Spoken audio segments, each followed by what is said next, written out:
Hello guys and welcome to my YouTube channel. My name is ANZA-T. To those of you who are new, you are most definitely welcome to my YouTube channel and to my kitchen. So today we are going to be making Amagwinya, Magwinya, puff, fat cooks, fat cakes, dough balls, however you may call them. This is my version of this delicious winter, I don't know what to call it, but it's very nice. It surely does take me back to my childhood where I used to buy this for 50 cents down the street, and I used to like get it wrapped with a newspaper and stuff. So I really love Magwinya. It's like amazing. So this is my version of it. Without wasting any of your time, let's get into this video. I will show you the ingredients and all the steps that I take in making Amagwinya. There's so many recipes and variations out there on how to make this very same thing, but anyway, this is my version. And please hit the subscribe button, the like button, share this to your friends and families. I really appreciate it, and it helps me a lot. Let me stop talking and let's get into the video. You will need 3 cups of cake wheat flour, 1 tablespoon of instant yeast. This does not have to be heaped, and then 3 to 6 tablespoons of sugar.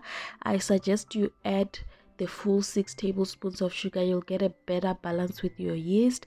And then 1 teaspoon of salt, 2 cups of warm water, and then 1 tablespoon of oil or butter, and then oil to fry. I started up with adding the 3 cups of flour, and then adding my salt, which was 1 tablespoon, and then followed by the instant dry yeast, which was 1 tablespoon. Then I added my tablespoons of sugar. I highly do suggest that you add 6 tablespoons, although in this video I added 3.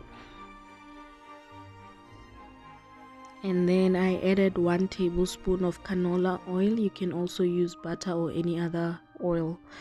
And then I just stirred up everything, and then slowly added my warm water, mixing very well until all the flour was like incorporated and all the dry ingredients mixed in properly.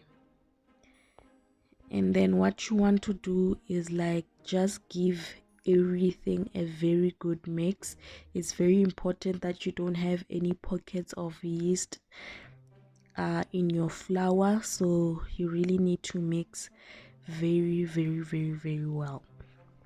So I then put away the whisk and just took like my spoon, which is my measuring cup actually, and then just mixed in very well.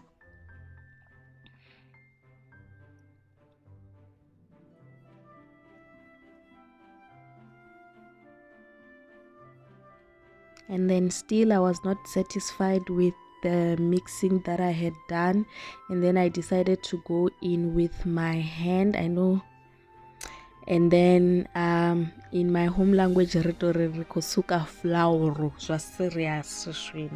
so yeah, you just mix it in very well. I emphasize that you mix very well. You don't want pockets of yeast, like yeast is bitter, so you really need to make sure that you mix everything very well. So once you're done, you're going to cover that container with plastic or cling film or even a damp cloth, and you can set it aside for 2 hours if you have the time.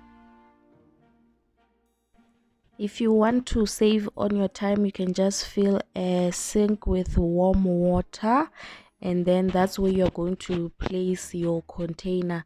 What this does is just that it speeds up the activity of your yeast, because it sort of like creates this warm environment. And then yeah, that's it, and then we'll be ready to cook. About 30 minutes in, my dough would have risen, and then I just press it down and then like releasing all the air that is in my dough, and just let it sit again for an extra 30 minutes. So instead of waiting 2 hours that you would do without putting the bowl in the sink, you now wait just 1 hour. So halfway through the time, you're just going to poke into the dough and flatten it again, and then allow it to rise again.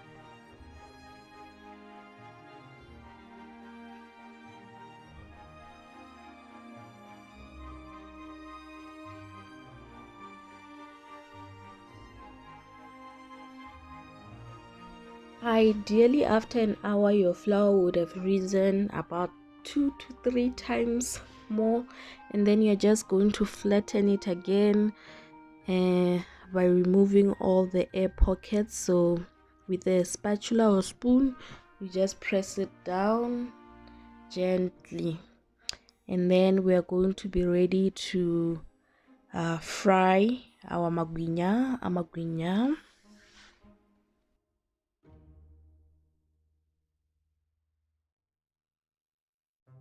To form a ball, you just pick up some flour and then you clench your fist together and let the flour drop through your thumb and index finger.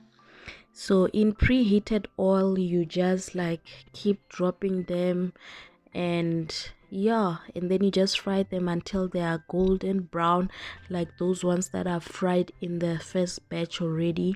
So it's just picking up your flour, clenching your fist and letting them drop through your index finger and your thumb.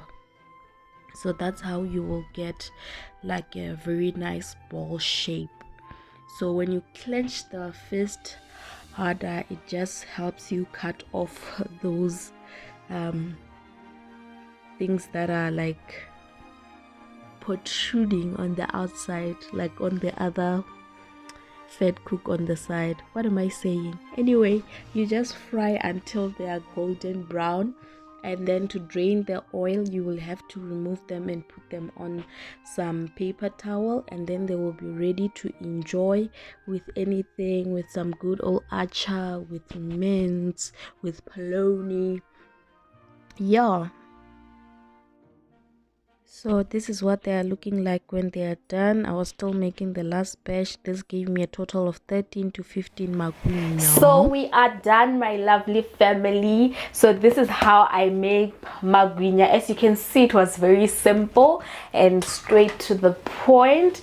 This is what they are looking like, and I just stored them in a container lined by paper towel. This helps absorb any excess oil, like how they used to give us in like a newspaper, that actually serves the purpose to absorb any excess oil. So this is what it looks like, and I'm just gonna grab one. They're like crispy on the outside but like fluffy on the inside, like that. That is amazing. So anyway, thank you very much guys for watching my YouTube video, for sticking through the end. I love you very much. Please do try this recipe, and please leave a like and subscribe. I love you very much, and goodbye. Stay blessed and stay winning. Bye.